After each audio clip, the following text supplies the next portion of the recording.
Ok, depois da propaganda, agora nós vamos para a palavra de Deus em si. Quero convidar você a abrir a sua Bíblia na famosa passagem de Atos dos Apóstolos, capítulo 17. Eu vou ler versos 16 até o 34. E eu já disse isso, inclusive, numa conferência fiel, no passado. Todas as vezes que a gente prega numa passagem conhecida, bem conhecida das pessoas, você fica imaginando o que você vai tirar, se você consegue tirar a água dessa pedra, né? Porque as pessoas falam assim, puxa, já ouvi tanta coisa sobre isso.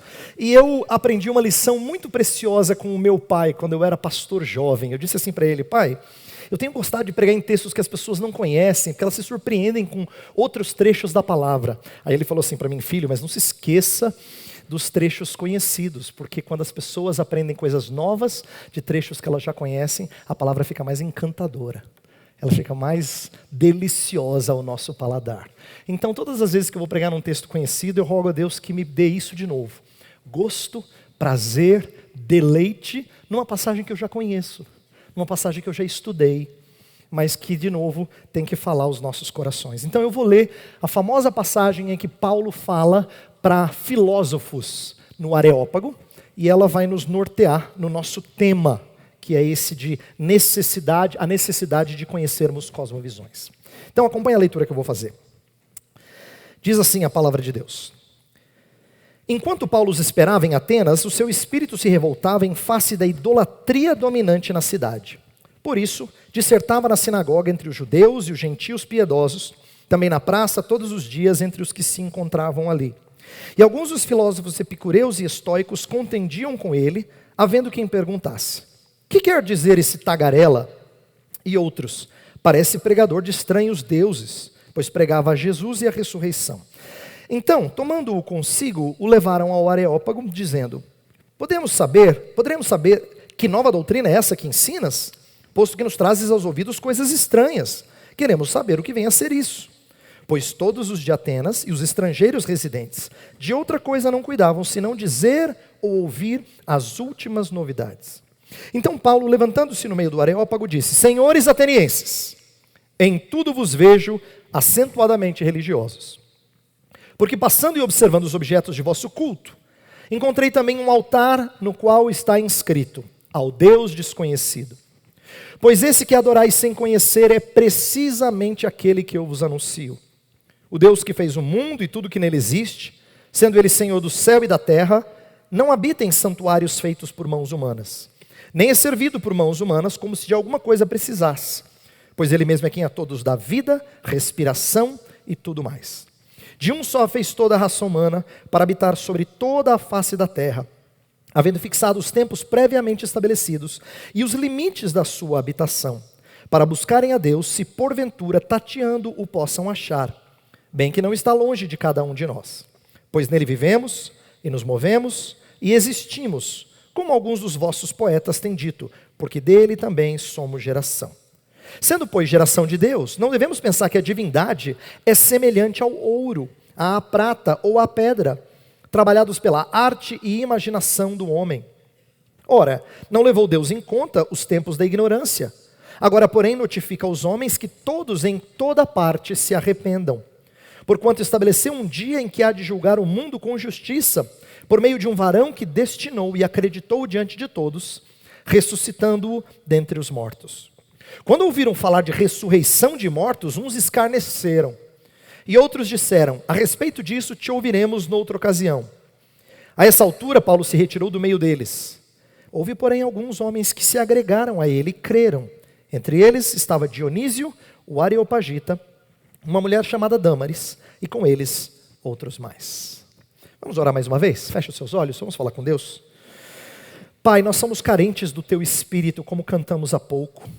Cremos no Senhor, Pai, cremos no Teu Filho e cremos no Espírito que habita no coração daqueles que foram rendidos por Ti e se renderam a Ti.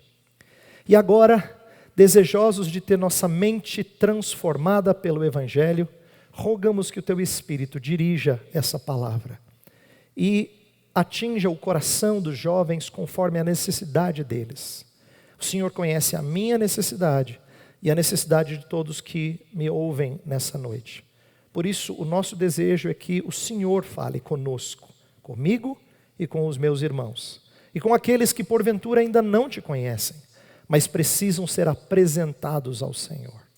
Que o Senhor se faça presente, vivo e muito claro na pregação desta noite. Nós assim pedimos em nome de Cristo. Amém. Nosso tema, como o título da mensagem já diz, é o Cosmovisões, tema bem discutido em nossos dias e, de certa forma, vai ser trabalhado durante várias das palestras nesta conferência. Cosmovisões nos explicam uma série de coisas. Por exemplo, elas nos ajudam a entender por que pessoas tão próximas da gente geograficamente vivem num outro planeta, parece. Não é?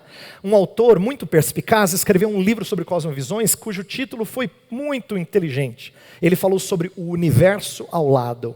O que ele queria dizer, e esse autor chama-se James Sire, o que ele queria dizer é que nós convivemos com pessoas que às vezes vivem no mesmo andar do prédio em que nós estamos, mas parecem que vivem num outro universo. As coisas funcionam diferente para ele.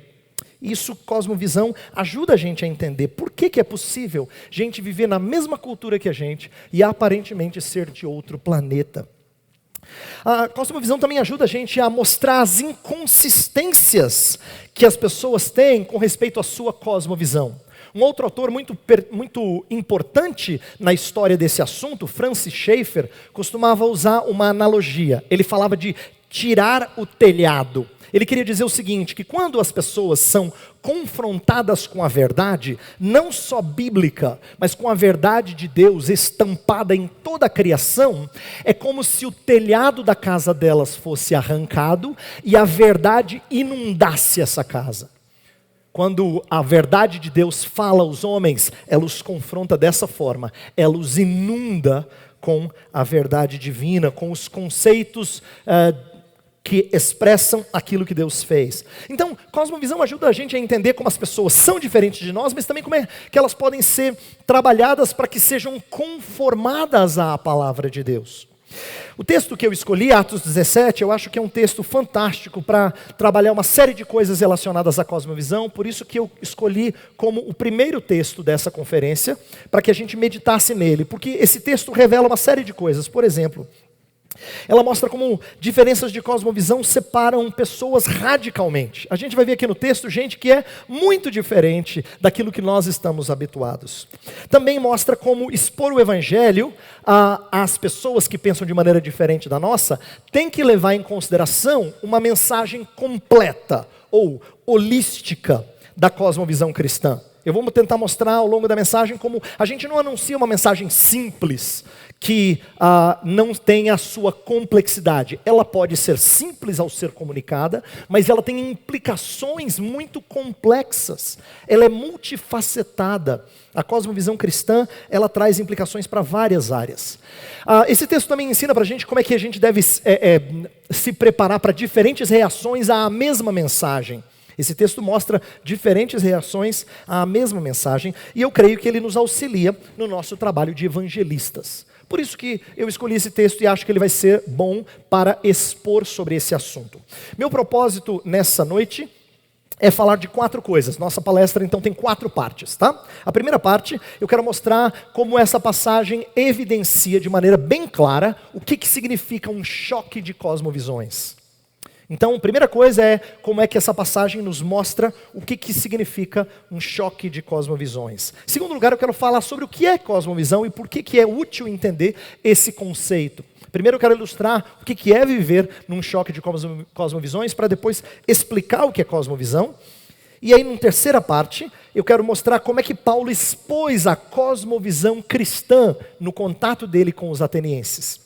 E por último, nossa quarta parte vai ser sobre como nós devemos, seguindo a orientação paulina, como nós devemos comunicar o evangelho a essa cultura pagã. Meu desejo em falar sobre esse assunto é porque nós somos colocados num contexto em que pessoas têm padrões e referenciais muito diferentes do nosso. E às vezes a gente sente que está falando grego. Paulo estava. Era grego que ele falava. né? Mas a gente não fala grego, a gente fala português, e tem que falar de maneira bem clara e de maneira bem contundente, ao mesmo tempo que amorosa. Então meu desejo é que a gente aprenda com esse apóstolo e com a maneira como Deus o conduziu no falar com pessoas que vivem numa cultura tão pagã, ok? Então, primeira parte, vamos ver o choque de cosmovisões. Eu creio que esse texto mostra pra gente como é que Paulo tinha desafios, e nós temos desafios. Por quê? Paulo, embora tenha sido chamado, e ele de fato era o apóstolo para os gentios, Paulo, quando viajava de lugar para lugar, o primeiro lugar que ele procurava sempre eram as sinagogas. As sinagogas eram um ponto de partida, era onde ele começava pregando para gente que estava habituada a ouvir acerca do Deus de Israel, o Deus revelado em Jesus Cristo. Então, ele fez isso nas cidades anteriores à chegada dele em Atenas, e não foi diferente quando ele chegou em Atenas. O verso 17 fala que ele dissertava na sinagoga entre os judeus. Isso ele fazia frequentemente. Por onde ele passava, o primeiro lugar que ele procurava era a sinagoga. Mas ele não fez só isso. Ele também pregou em praça pública. E em Atenas isso era significativo, porque Atenas era uma cidade que gostava de oradores, que gostava de gente que pensa. Eu costumo dizer que Atenas era a universidade da época, era onde ficava a federal. Entendeu? Então assim, se você quer estudar legal, você vai para Atenas. Em Atenas é que tem o pessoal das novidades. É lá que o negócio está bombando.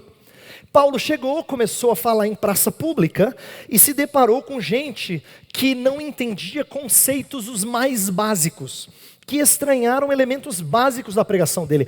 Ao ponto, o texto fala, deles acharem que Paulo pregava deuses estranhos, deuses. E o texto fala, olha lá no versículo 18, e alguns dos filósofos epicureus e estoicos contendiam com ele, havendo quem perguntasse, o que quer dizer esse tagarela? E outros, parece pregador de estranhos deuses, pois pregava Jesus e a ressurreição. A palavra grega para ressurreição é anastasis. O conceito de ressurreição era tão estranho para eles, que eles achavam que Anastasis era uma mulher, que Jesus era o Deus homem, e a Anastácia, a deusa mulher. É como se Paulo estivesse pregando Jesus e Anastácia. Quem já ouviu falar da Anastácia? Não. Então assim, o universo no qual Paulo entra é tão estranho, que ele tem que traduzir até coisas que ele estava habituado a partir do pressuposto que as pessoas entendiam. Então você chega aqui e fala assim, Jesus morreu na cruz para te salvar. Você fala, ok, eu entendo todos os conceitos que você falou. Mas imagina chegar num lugar em que morrer, cruz, salvar não estejam tão claros. É assim que Paulo estava, num contexto em que, primeiro num paradigma politeísta, sem qualquer instrução judaica, para o qual o conceito de ressurreição era completamente alienígena para eles. Para vocês terem uma noção de quão diferente era a cosmovisão deles, eu quero explicar um pouquinho do que os estoicos e os epicureus criam. Olha como eram cosmovisões distintas entre elas e distintas daquilo que Paulo estava apresentando. Alguns exemplos. Os estoicos criam num mundo que era governado por uma força impessoal. Então os estoicos falavam muito daquilo que eles chamavam de providência, mas não de um Deus providente. Providência era uma força que não tem personalidade, mas que sustenta todas as coisas. Eles acreditavam, eles eram fatalistas, eles acreditavam que tudo já estava destinado de antemão, de tal forma que você simplesmente trilhava o curso que estava separado para você. Não tinham escolhas, não tinha responsabilização à luz das escolhas. Tinha só destino. Eles também acreditavam que em meio aos sofrimentos desse mundo, você tinha que praticar o domínio próprio. É por isso que algumas pessoas, quando querem falar de alguém que é assim, parece que o cara é impassível, que ele não se abala, você fala, fulano é estoico. Porque os estoicos eram aqueles meio gélidos assim, meio frios, apáticos à luz do sofrimento que lhes cercava. Eles entendiam que eles não tinham que ter um contentamento baseado em conforto externo. Pelo contrário, viviam vidas privadas de muita coisa, mas praticando virtudes. Para eles, a boa vida era a prática de virtudes. Eles entendiam que a história era cíclica e não tinha um propósito final. Pelo contrário, quando havia morte, a alma se voltava para Deus e começava tudo de novo. Uma cosmovisão bem diferente do cristianismo. Mas olha que curioso, na mesma cidade tinha um outro grupo chamado os epicureus, que pensavam muito diferente dos estoicos. Os epicureus, eles entendiam que o mundo, eles criam em deuses pessoais, mas para eles o mundo funcionava de forma mecânica. Isto é, os deuses não ficavam interferindo nesse mundo. O mundo era desse jeito, era aquele grande relógio que havia sido dado a corda, ele funcionava. Mas para eles não era um mundo que foi criado por esses deuses. Para eles o mundo era eterno, sempre foi do jeito que era. Eles não criam em vida futura, pelo contrário, para eles morte trazia extinção. Morreu, puf, acabou. Então você não tinha nada para pensar depois, você tem que curtir a vida aqui. Por isso que os epicureus eram conhecidos como pessoas que buscavam prazeres, eles eram hedonistas. A vida atrás de prazeres é porque não havia nada além dessa vida. Você tinha que superar as dificuldades desse mundo buscando as coisas boas da vida. Viver e não ter a vergonha de ser feliz. Já ouviu essa? Eles eram hedonistas, tá? Os deuses não tinham participação nesse mundo, e por isso que eles nunca buscavam a Deus com petições, com orações, e nem tinham responsabilidade para com os deuses. Então pensa assim, são dois grupos bem diferentes do apóstolo Paulo. Então nós temos ali Paulo pregando para gente distinta. Todas as vezes que eu penso num auditório muito distinto, bate um medo em quem prega, em quem ensina, como eu. Você fala assim, como é que eu vou atingir pessoas tão diferentes? Quando você vai ensinar para pessoas que estão em níveis de educação diferentes, em níveis de vida cristã diferentes, às vezes a gente fica meio temeroso, como é que eu vou atingi-los? E no entanto, o que me surpreende nessa passagem é que o apóstolo Paulo vai nos ensinar que a postura dele é que a diversidade de modelos ou de cosmovisões não devia nos apavorar. Porque fundamentalmente todo mundo é bem parecido. Jesus Cristo nos ensina que quem não é com Ele ou a favor dEle, é contra Ele. Ele disse assim, quem comigo não ajunta, espalha. Então, no fundo, as cosmovisões, elas se fundem em dois tipos. Ou de remidos, ou de rebeldes. Ou você está no primeiro grupo, ou você está no segundo. É por isso que o apóstolo Paulo prega a mesma mensagem a grupos distintos. A mesma mensagem. Isso me encoraja para que a gente não tenha aquela impressão de que você tem que ter conhecimento especialíssimo de uma determinada cosmovisão para você conseguir combatê-la. É claro que é útil, mas não é verdade que você fala assim, não estou preparado para pregar para mormons. Não estou preparado para pregar para testemunhas de Jeová. Não estou preparado para pregar para ateus. Eu consigo pregar para esse grupo aqui, para desigrejados eu estou conseguindo, mas para... Não é verdade. A verdade é que o mesmo evangelho confronta pessoas em áreas diferentes da sua vida, em momentos diferentes da sua vida, e também com mentalidades diferentes sobre a vida, porque no fundo, elas têm as mesmas necessidades que o evangelho supre. As mesmas necessidades. Embora os epicureus e estoicos fossem filosofias rivais em Atenas, eles tinham semelhanças. Vou dar exemplos, semelhanças. Os dois criam que a vida que extrapola as dificuldades, eles criam numa vida que extrapola as dificuldades e os temores da vida. Os estoicos acreditavam em apatia, os epicureus em prazeres, mas os dois queriam se libertar das dificuldades dessa vida. Os dois procuram salvação. Por isso que a mensagem do evangelho fazia sentido para eles. Os dois tinham conceitos de Deus com o qual o homem não se relaciona com oração e com prestação de conta. Para os estoicos, Deus é uma força impessoal. Para os epicureus, os deuses estão distantes. Então eles não rogam o auxílio de Deus para nenhum momento. Então falar de um Deus que está perto chama a atenção. Um Deus que tateando, você pode achá-lo porque não está muito longe de vós. Olha que legal, Paulo está apresentando um Deus que é chocante, que é diferente para eles. Eles também não viam um propósito no universo e não criam em vida após a morte. Por isso que rejeitaram a ressurreição. E a gente vai ver mais adiante, e é por isso que o evangelho acaba confrontando, chocando.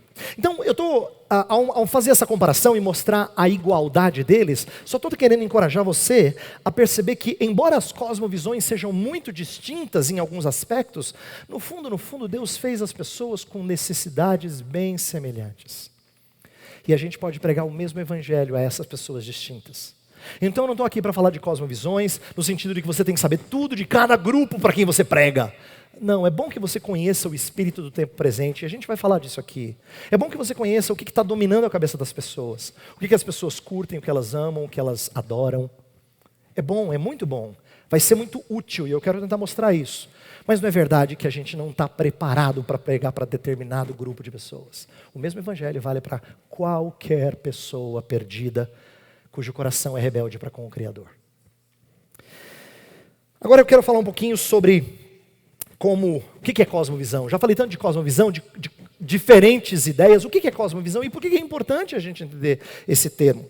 Quando eu pensei, preparava essa mensagem, eu falei assim, puxa vida, eu não quero ler uma definição de cosmovisão.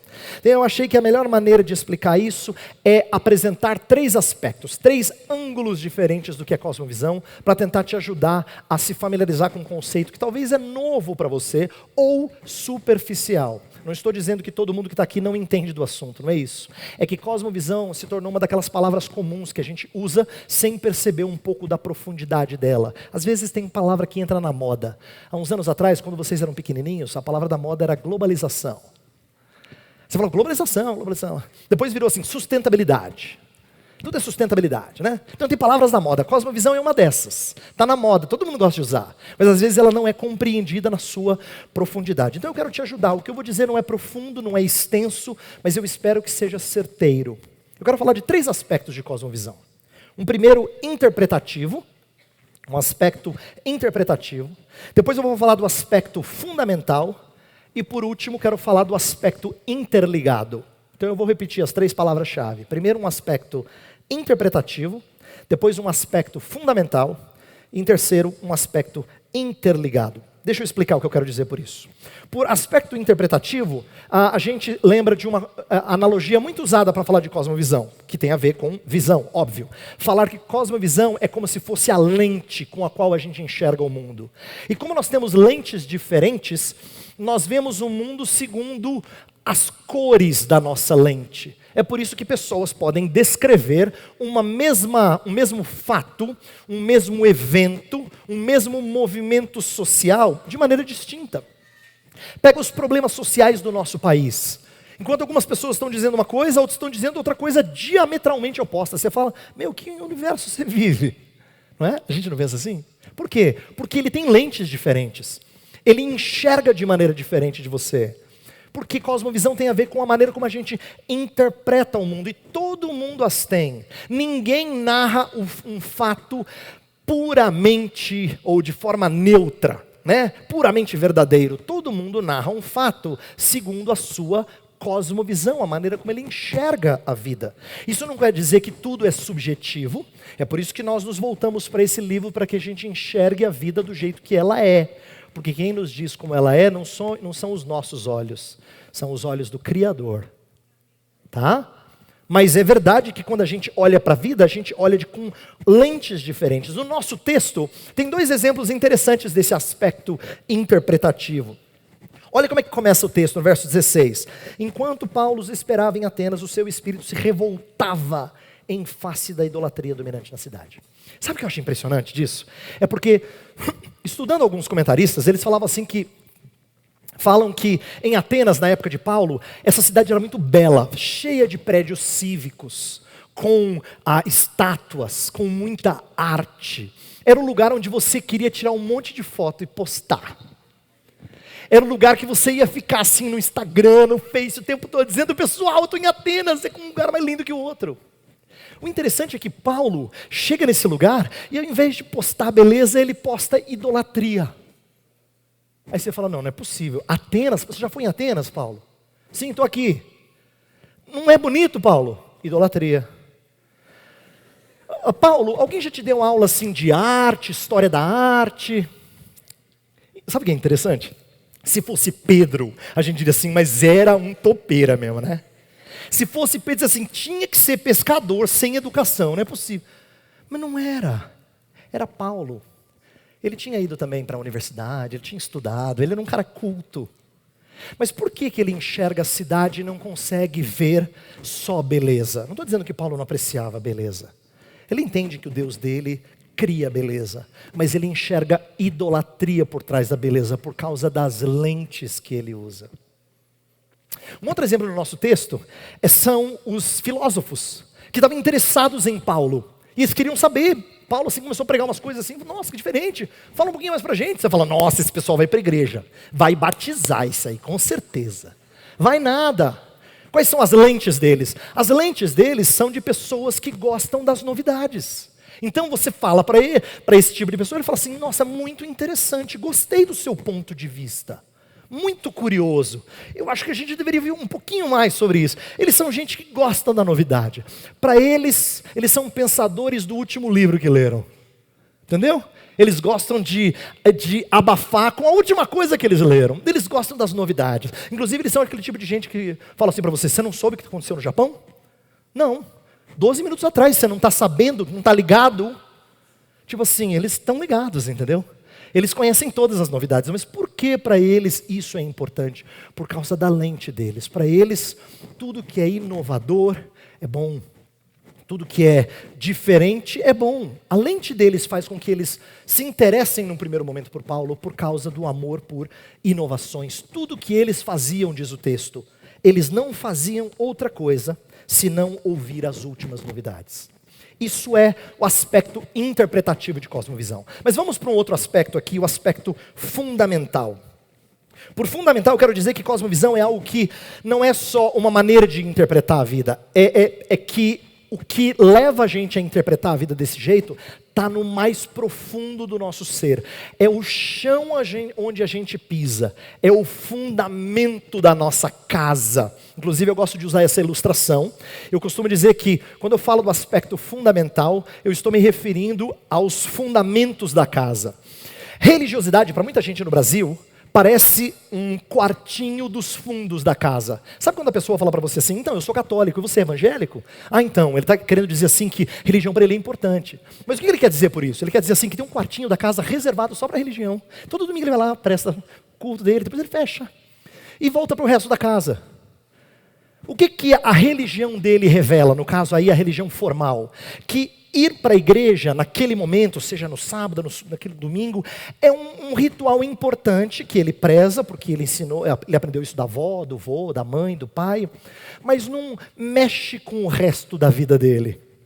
Quando eu digo que para muitos religião é o quartinho dos fundos, é porque ele acha que ele vai convencer você ao dizer que ele separa um cômodo da casa só para religião. Se você fala de religião, ele fala super importante.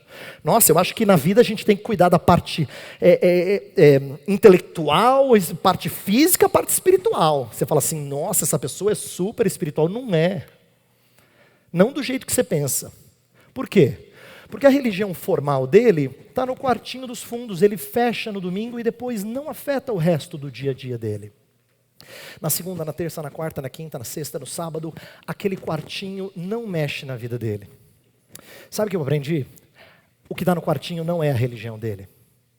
A religião dele é o que está debaixo da terra. A religião verdadeira dele, aquilo no qual ele acredita, é o que sustenta a casa. Por quê? Porque se acontece alguma coisa e o quarto fica bagunçado, ele fala, não, mas eu vou arrumar, vou fazer uma faxina na próxima semana, e não afeta o resto da casa. Cosmovisão afeta toda a casa, porque ela é fundamental. Cosmovisão é aquilo que você se baseia nisso para viver. Aquilo que você se apega, aquilo pelo qual você vive ou morre. Essa é a religião da pessoa. Essa é a sua religião. Aquilo que te causa alegria, aquilo que você anseia ter, aquilo que quando você não tem você fica frustrado. Essa é a sua religião. Não é necessariamente o lugar para onde você vai no domingo. Não necessariamente. É o que está debaixo da terra, porque cosmovisão é fundamental, é o que tem sede no coração. A Bíblia usa essa palavra, coração, para falar de algo que é muito profundo no nosso ser. A gente expressa o que está no coração. Onde o coração está, ali está o nosso tesouro, disse Jesus. E o que provém do coração revela as sujeiras do nosso interior. Jesus ensinou para os fariseus. Então, quando eu falo coração, entenda que não tem a ver com sentimentos somente. O texto-chave dessa conferência, que o Vinícius leu há pouco, fala de renovação da mente. Mas Paulo não quer dizer apenas uma renovação intelectual.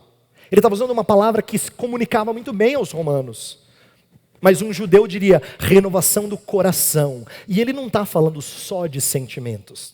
Ele está falando do todo da vida. É por isso que quando Jesus fala de amar a Deus, ele fala com todo o teu coração, com toda a tua alma, com todo o teu entendimento, com todas as tuas forças. Jesus não está falando de partes do ser humano. Ele está usando analogias diferentes para falar do todo do ser humano. É assim que a gente ama a Deus. E é assim que cosmovisão norteia a nossa vida. Ela é fundamental. Por ela ser fundamental, é muito difícil de mudar. É por isso que você conversa com pessoas e você fala assim, pastor, o cara é surdo, não é possível. Eu já falei de Jesus, ele vem e chora, tá? Converso com ele, fala, cara, você precisa mudar a sua vida. Ele fala, eu sei, mano. Mas não muda, pastor. O que acontece com ele? Cara, é difícil mudar. Porque a mudança é na raiz. E na raiz é muito difícil. A machadada lá dói muito. Mudança de cosmovisão é radical, ela está na raiz, porque tem a ver com o coração. E se é radical é difícil e frequentemente ela é lenta. Você não conhece pessoas que vieram a Cristo, estão na igreja, mas ainda tem um jeito pagão de pensar? Você fala, mas o cara já batizou. É lógico, mano. Ele ainda é um cara que está sendo trabalhado, a cosmovisão leva um tempo para mudar. É assim mesmo, porque ela está enraizada no coração.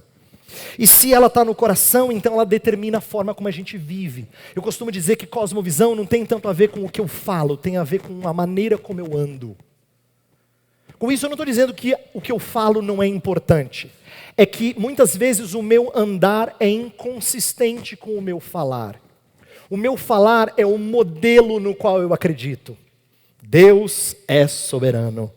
O Weber tem uma cosmovisão calvinista. Mas se o Weber é ansioso, a maneira como o Weber se porta cria uma inconsistência com o Deus soberano e cuidador. O que eu quero dizer é que cosmovisão pessoal nossa revela as nossas inconsistências com o modelo que a gente acredita. Porque cosmovisão está enraizada no coração. É aquilo onde a gente pisa, o chão no qual a gente anda. No nosso texto tem uma ilustração disso. O desinteresse da maioria dos ouvintes, a partir do momento em que eles entenderam o confronto da mensagem paulina, revela esse aspecto fundamental. O nosso texto, Paulo já tinha falado de ressurreição, eles achavam que era uma deusa, mas lá no finalzinho da mensagem, no verso 31, ele fala, Jesus foi ressuscitado dentre os mortos. Aí o verso 32 fala assim, quando ouviram falar de ressurreição de mortos, uns falaram assim, você está de brincadeira. Uns escarneceram. Não, você está de brincadeira comigo. Você trouxe esse cara para o Areópago. Cara, vem só cara famoso aqui. O cara fala de ressurreição de mortos. Foi chocante. Estava interessante até o momento em que a mensagem foi confrontadora. E quando mexe na nossa cosmovisão, isso nos incomoda. Porque cosmovisão é fundamental, é o chão da nossa vida. Terceiro ponto é que cosmovisão é interligado. O que é isso? Significa que cosmovisão funciona como uma estrutura, um sistema. Ele funciona de maneira conectada. Se não está conectado, dá curto-circuito. Inclusive eu gosto dessa analogia. Eu costumo dizer que cosmovisão funciona como uma rede de pescar, ou um circuito elétrico. Ele funciona quando as coisas estão ligadinhas. Se você rasga a rede, ela não funciona. Ela não é boa se ela tem assim 90% dela costuradinha. Não funciona. Se ela tem um rasgo que equivale a 10% do seu tamanho, ela não funciona para aquilo que ela serve. Mesma coisa com um circuito elétrico. Ele precisa estar todinho funcionando. Essa ideia de sistema, de estrutura, faz com que a gente não consiga conviver com inconsistências. Todas as vezes que a nossa vida se mostra inconsistente, a gente tem que reagir de uma de três formas. Só existem essas três opções e eu quero explicá-las com cuidado. Primeiro a gente tem que rejeitar aquilo que confronta a nossa cosmovisão. Por exemplo, se alguém fala assim, Deus não existe, porque olha quanto sofrimento tem no mundo. Você fala assim, esse argumento não está certo, porque você não quer abrir mão da existência de Deus. A mesma coisa acontece quando você vai evangelizar alguém que é ateu e ele fala assim, não, tem nada a ver isso que você disse. Porque quando a gente rejeita aquilo que confronta a nossa cosmovisão, a gente normalmente procura furo no argumento do outro. Essa é a primeira reação. A gente rejeita aquilo que confronta a nossa cosmovisão. A segunda reação, a gente dicotomiza. A gente aceita uma verdade para uma parte da vida e outra verdade para outra parte da vida. É por isso que às vezes a gente consegue acreditar em coisas tão estranhas, contanto que a gente diga, isso aqui é profissional, isso aqui é a parte espiritual. Espiritual isso quer dizer, isso aqui é a parte da igreja, que o pastor me ensina. Agora lá na universidade ou lá no meu trabalho que funciona isso aqui. Então essa é uma reação que alguns têm, inclusive alguns crentes. Ele compartimentaliza as verdades na sua vida. Ou terceira reação, a gente muda a nossa cosmovisão. Quando a gente muda a nossa cosmovisão, a gente tem que reestruturar o nosso sistema de crenças e valores. E isso acontece no nosso texto. Finalzinho do texto fala assim, é verdade, alguns escarneceram, outros falaram, te ouviremos num outro momento, mas teve um grupo que se apegou a Paulo. Inclusive, um cara que era Areopagita, um dos grandes lá. Esse que estava lá, Dionísio, além de uma mulher chamada Dâmaris, que deve ser famosa, porque ela é citada pelo nome, e muitos outros, é a maneira de Lucas, que está escrevendo o livro de Atos, narrar que teve gente que mudou a cosmovisão. Eles entenderam a machadada na raiz. E como o que Paulo expôs fez sentido, mostrou a inconsistência da cosmovisão deles, eles foram mudados. Eles tiveram uma mudança de visão. Então, cosmovisão tem a ver com isso, tem a ver com aquilo que é interpretativo, fundamental e interligado. Agora vamos para a terceira parte. Como é que Paulo expôs a cosmovisão cristã? Eu quero ver se eu ando um pouquinho mais rápido agora. Quero falar de 3 coisas que Paulo fez ao expor a cosmovisão cristã. E a gente tem que aprender com ele nisso. Primeira coisa que Paulo fez, ele apresentou o Deus verdadeiro. Por quê? Porque cosmovisão sempre, choque de cosmovisões, sempre exige que você apresente as coisas tendo a Deus como referência de tudo. Se você vai falar de política, você não conversa de política de forma secular até que a palavra Deus entra na conversa. Você tem que conversar de política de forma teorreferente, isto é, com referência a Deus, interligado com sua fé em Deus. Você está falando de arte ou de filme, se você está falando de alguma coisa que você aprecia neste mundo, você tem que argumentar de forma teorreferente. Deus é referência de todas as coisas, por isso que Paulo começa apresentando o Deus verdadeiro. Ele introduz o Deus desconhecido. A passagem diz lá no verso 23, que ele passando e observando os objetos do culto, viu um altar ao Deus desconhecido. Ele fala, pois é esse aí que eu vou apresentar para vocês. Vou apresentar para vocês o Deus que vocês não conhecem. E o que ele fala desse Deus? Várias coisas. Olha como elas são ricas. Primeira coisa, fala que esse Deus é criador. Verso 24 fala, o Deus que fez o mundo e tudo que nele existe. Ele é a origem de todas as coisas. Depois ele fala que esse Deus é Senhor.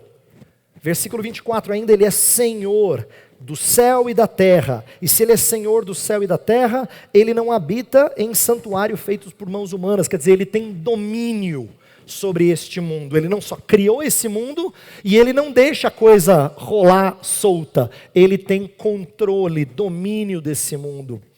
Depois no versículo 25 ele vai falar que ele é sustentador desse mundo. Esse Deus não é servido por mãos humanas, como se precisasse de alguma coisa, mas ele dá vida, respiração e tudo mais às pessoas. É ele quem sustenta as pessoas. Então, esse Deus é a origem de tudo, ele tem domínio sobre tudo e ele tem poder. Isso fascinava alguns deles, porque eles entendiam de poder, eles tinham interesse por poder. Depois ele fala que esse Deus não é distante, pelo contrário, e ele também não deixa os homens sem prestar conta, porque ele é um legislador. Olha o versículo 26. De um só fez toda a raça humana para habitar sobre a face da terra, havendo fixado os tempos previamente estabelecidos, e os limites da sua habitação. A ideia é que Deus estabelece ordem, regras. Ele estabelece ordem para o funcionamento físico desse mundo e para o funcionamento moral desse mundo. Ele é um legislador, ele tem governo sobre tudo. E por último, ele apresenta esse Deus como sendo salvador. Nos versículos 30 e 31 fala que Deus não leva em conta os tempos de ignorância, pede aos homens que se arrependem porque ele quer salvar. Apresenta um Deus salvador. E aqui é que a gente percebe como Paulo está se contrapondo a tudo que ele tinha sabia dos epicureus, os estoicos. Porque enquanto eles procuravam salvação em suas atitudes nobres, alguns apáticos, outros buscando prazeres, aqui Paulo fala, não, salvação está fora de você, não dentro de você. Enquanto uns procuravam virtude e outros procuravam deleite, Paulo disse, vocês estão perdidos, vocês têm que procurar alguém, não alguma coisa. E ele apresenta a Deus como Salvador. Nisso ele está então, primeiro introduzindo quem é Deus. Mas em segundo lugar, ele vai falar sobre o homem. Esse é o segundo aspecto da sua apresentação. Você tem que entender o ser humano à luz de quem é Deus. Esse sempre é um movimento importante para a gente fazer. Apresentar Deus para que o homem fique mais claro, mais compreendido à luz desse Deus. E é isso que ele faz aqui. Paulo tem empatia em relação a esses homens, mas não simpatia pela idolatria deles. É interessante isso. Por quê? Porque ele se identifica com algumas coisas, ele não está tirando sarro quando ele fala, em tudo vos vejo acentuadamente religiosos, versículo 22. Ele não está dizendo assim, vejo que vocês são religiosos, mas eu vou quebrar vocês agora. Não é assim que Paulo está argumentando. Na verdade, ele faz conexão com eles, ele acha um ponto de contato. E não existe ponto de contato mais precioso do que o fato de seres humanos serem inerentemente religiosos. Essa é uma das coisas mais fascinantes que eu aprendi com Cosmovisão Reformada. É que a gente entende que ser um religioso não é coisa de quem vai em igreja. Não é verdade. Porque tem muitas pessoas que não vão às igrejas e, no entanto, aderem a algumas religiões. Ser religioso não tem nem a ver com acreditar num Deus sobrenatural, porque tem muitas religiões que acreditam que Deus não é sobrenatural. Deus está engajado na natureza, Ele permeia toda a natureza. Então, ser religioso não tem a ver com ir para a igreja, nem crer no sobrenatural. Ser religioso tem a ver com ligar-se a algo que dá sentido à sua vida. E é nesse sentido que todo mundo é inerentemente religioso. Como é importante a gente saber disso. Que todas as vezes que a gente mexe na religião verdadeira de alguém, se apertou um botãozinho que incomoda. Quando você mexe naquilo que é precioso para essa pessoa, você mexeu onde incomoda. É que você apertou o botão, você mexeu onde dói. Você achou a religiosidade deles. Paulo está fazendo uma conexão aqui, ele os confronta. E sabe como é que Paulo faz isso? Eu acho extraordinário. Porque Paulo pegou na ignorância. Imagina chegar para os atenienses que sabiam de todas as novidades e falar para eles assim, então, tem coisa que vocês não estão sabendo aí. Sabe esse Deus desconhecido que vocês acham que ninguém sabe? Pois eu sei. Você imagina assim o orgulho deles? Isso me lembra o pastor John MacArthur, uns anos atrás, chegando na Conferência Fiel, ele falou na conferência de pastores e líderes na década de 90, e ele disse que uma vez ele foi convidado para falar na Universidade da Califórnia sobre a visão cristã de sexualidade. E ele diz assim, pronto, vou lá para apanhar. Já sei que a perspectiva cristã de sexualidade não é popular.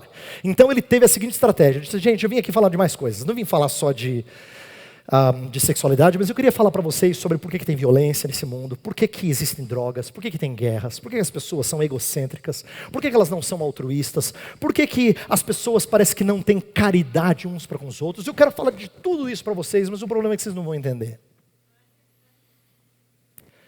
Departamento de Filosofia da Universidade da Califórnia. O problema é que vocês não vão entender. Aí você imagina os olhos deles, né? Esbugalhados, dizendo, quem é esse pastor metidinho? A besta, achando que a gente não vai entender o que ele vai falar. Aí um levantou a mão e falou assim, por que o senhor acha que a gente não vai entender? Ele falou, era a pergunta que eu estava esperando. É porque para entender aquilo que eu vou falar, você tem que conhecer Jesus. E aí, em vez de começar falando sobre sexualidade, ele apresentou a Jesus Cristo para que a sexualidade fizesse sentido à luz de Cristo. O que o MacArthur fez é parecido com o que eu vejo aqui o apóstolo Paulo fazendo. Ele pegou onde dói, ele disse assim, então, vocês são ignorantes com respeito a algumas coisas. Ele está confrontando a ignorância deles, e isso na verdade é o pecado deles. Mas não pense que ele está só provocando, ele foi zeloso para mostrar aquilo que era pecaminoso neles.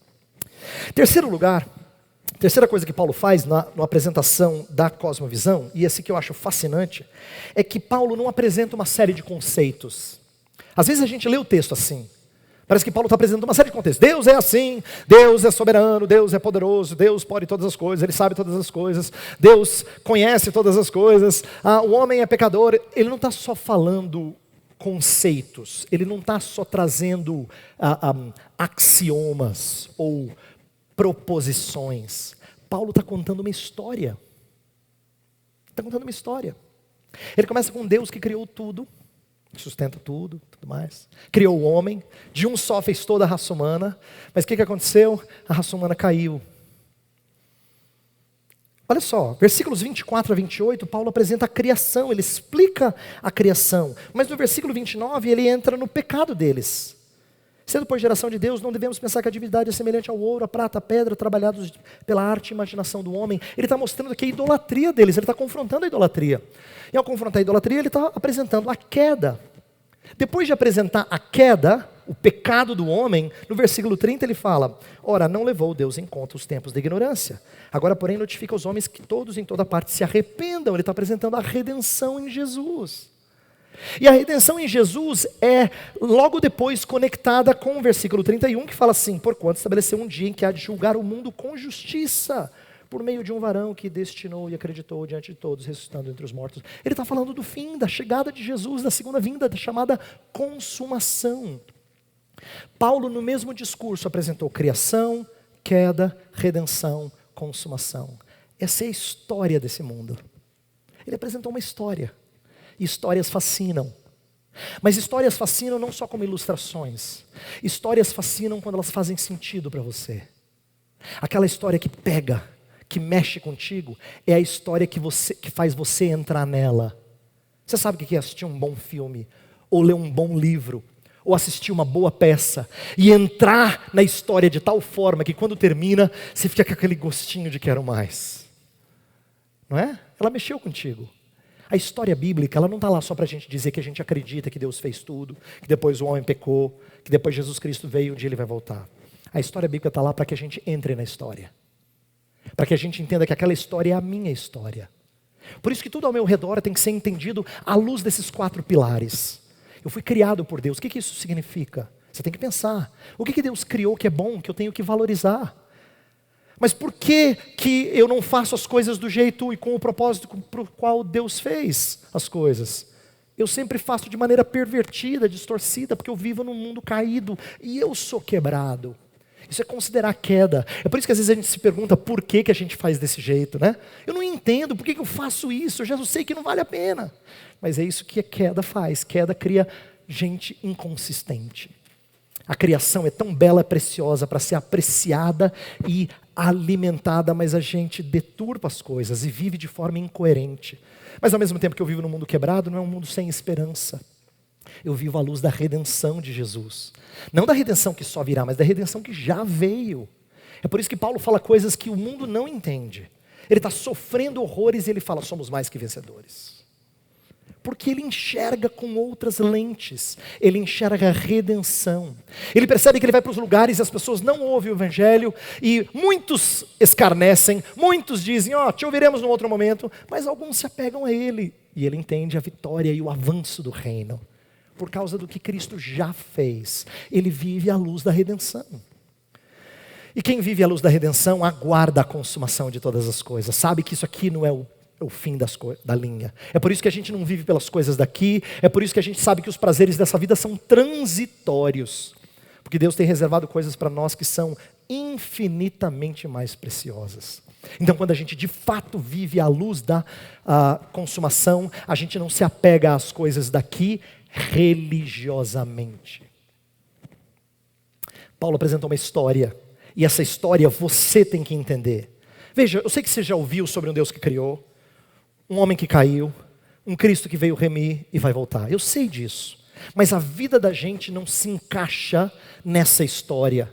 A gente não pensa nessa história como sendo a minha história. A gente pensa que são fatos bíblicos. Mas não. Essa história só vai fazer sentido quando você entrar nela. Quando ela fizer parte do seu caminhar. Aí sim, ela vira a lente com a qual você interpreta o mundo. É isso que Paulo apresentou, uma história, para que eles entendessem toda a mensagem cristã. Última parte, eu encerro com ela.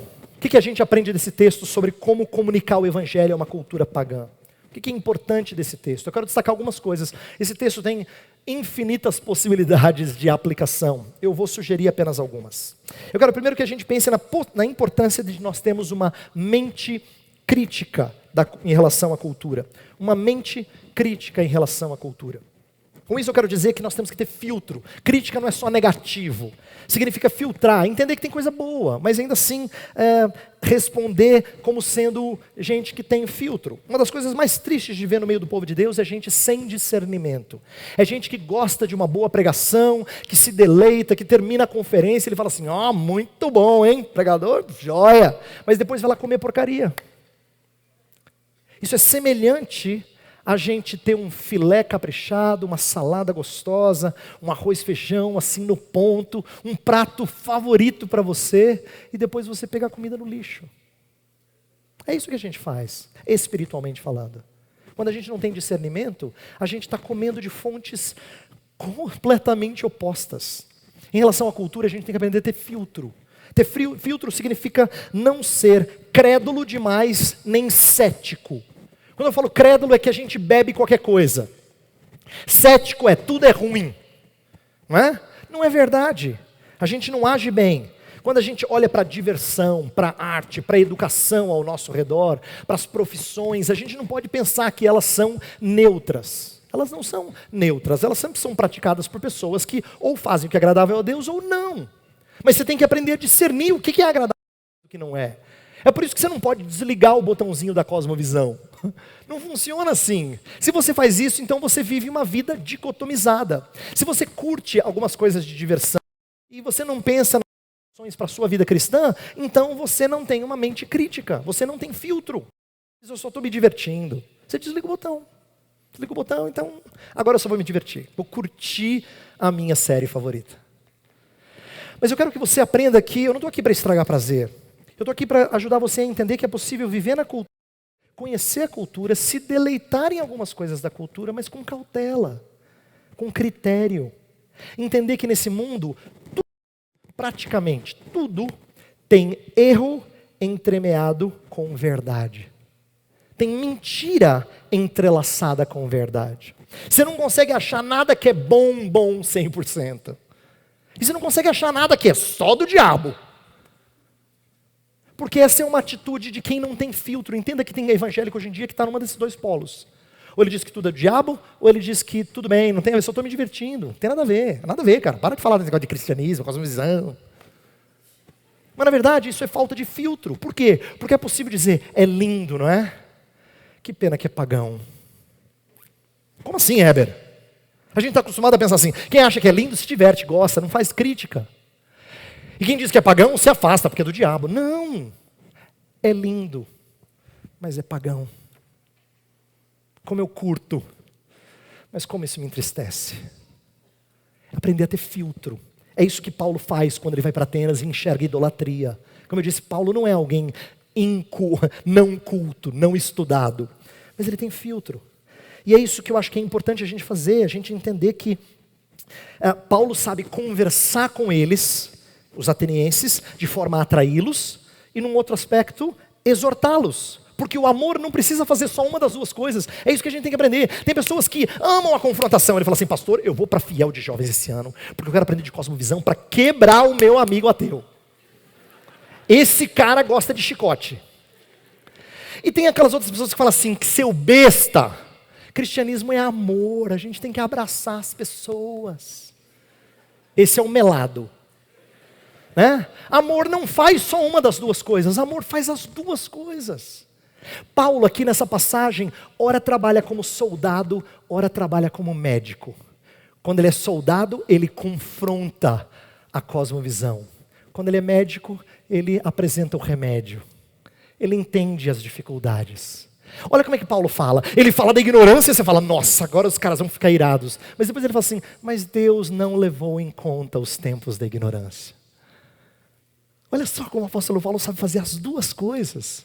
Ele não é extremado. Ele é alguém que tem filtro. Mas ele sabe, ora agir como soldado, ora agir como médico. E eu quero que você faça isso. Eu quero que você aprenda a traduzir a mensagem para quem você fala, sem deixar de confrontar. Perceba que o apóstolo Paulo faz isso. Por exemplo, quando eu falo traduzir, eu quero dizer assim, Paulo não é alguém que fica citando as escrituras do Antigo Testamento. No Areópago isso não faria sentido. Como disse o profeta Isaías? O que é profeta? Se eles não sabiam o que era ressurreição, tão pouco saberiam que era o profeta Isaías. Então, o apóstolo Paulo entende que nessa conversa, ele tem que falar em termos que eles compreendam. É por isso que ele perspicazmente acha algo na cultura deles que comunicaria. Versículo 28, ele fala que nesse Deus nós vivemos, nos movemos e existimos, como alguns dos vossos poetas têm dito, porque dele também somos geração. Perceba que aqui ele está fazendo aquilo que a gente chama de contextualização. Contextualizar não é pegar a mensagem e mudar a mensagem para as pessoas gostarem, não é isso. Você não precisa fazer o evangelho relevante.